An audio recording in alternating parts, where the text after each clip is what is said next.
حضور صلی اللہ تعالی علیہ وسلم کے زمانے میں ایک نوجوان کا انتقال ہونے لگا۔ حضور صلی اللہ علیہ وسلم سے عرض کیا گیا کہ اس سے کلمہ نہیں پڑھا جاتا۔ حضور صلی اللہ علیہ وسلم تشریف لے گئے اور اس سے دریافت فرمایا کیا بات ہے؟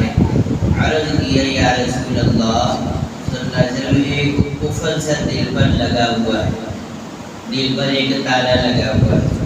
تحقیق حالات سے معلوم ہوا کہ اس کی ماں اس سے ناراض ہے اور اس نے ماں کو ستایا ہے۔ صحابی ہے، کون ہے؟ کون ہے؟ صحابی ہے۔ میں حالات معلوم ہوئے تو تحقیق حالات سے معلوم ہوا کہ اس کی ماں اس سے ناراض ہے۔ تحقیق حالات سے معلوم ہوا کہ اس کی ماں اس سے ناراض ہے اور اس نے ماں کو ستایا ہے۔ حضور صلی اللہ علیہ وسلم نے ماں کو بلایا۔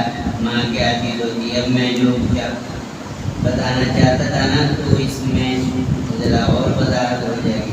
حضور صلی اللہ علیہ وسلم نے ماں کو بلایا اور دریافت فرمایا کہ اگر کوئی شخص بہت سی آگ جلا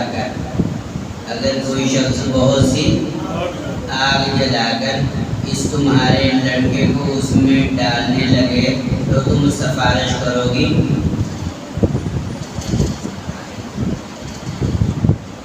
اس نے تمہیں ستایا ہے، تم ناراض ہے، یہ بتا اگر تیرے بیٹے کو لوگ آگ کے اندر ڈالنے لگے تو تو سفارش کرے گی کہ نہیں؟ بچائے گی کہ نہیں؟ سفارش کرے گی؟ اگر کوئی شخص بہت سی آگ جلا کر اس تمہارے لڑکے کو اس میں ڈالنے لگے تو تم سفارش کرو گی؟ اسے عرض کیا ہاں حضور کروں گی۔ تو حضور صلی اللہ علیہ وسلم فرمایا اگر ایسا ہے، فرمایا کہ ایسا ہے تو اس کا قصور معاف کر دے۔ انہوں نے سب معاف کر دیا۔ پھر اس سے کلمہ پڑھنے کو کہا گیا تو فوراً پڑھ لیا۔ موت کا وقت تھا، کلمہ زبان پہ نہیں آیا، سمجھ گئے نا سارے لوگ؟ تو بھائی سمجھ گئے نا؟ پھر فرمایا جب ماں نے معاف کیا، فرمایا آقا نے فرمایا کہ تم معاف نہیں کرے گے پھر آگے اگلی آگ تو بڑی سخت ہے۔ تو کہا یا اچھا میں نے معاف کر دیا۔ جب معاف کر دیا پھر کہا کلمہ پڑھیے، فوراً کلمہ پڑھ لیا، فوراً انہوں نے کلمہ پڑھ لیا۔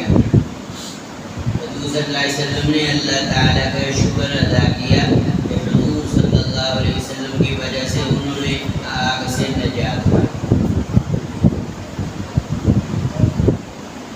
تو ماں تو ایسی چیز ہے، ماں تو اپنے بیٹے کو آگ میں، حجاج بن یوسف نے پوچھا ماں اگر اللہ میرا فیصلہ جنت جہنم کا میرے ہاتھ میں دے دے تو کیا فیصلہ دے گی؟ کہا بیٹا میں ماں ہوں، میں بھلا تجھے آگ میں ڈال سکتی ہوں، میں تو تجھے سب سے پہلے جنت میں ڈالوں گی۔ کہا اچھا ماں پھر چپ کر جا، میں اس رب کے پاس جا رہا ہوں جو تجھ سے بھی زیادہ مہربان۔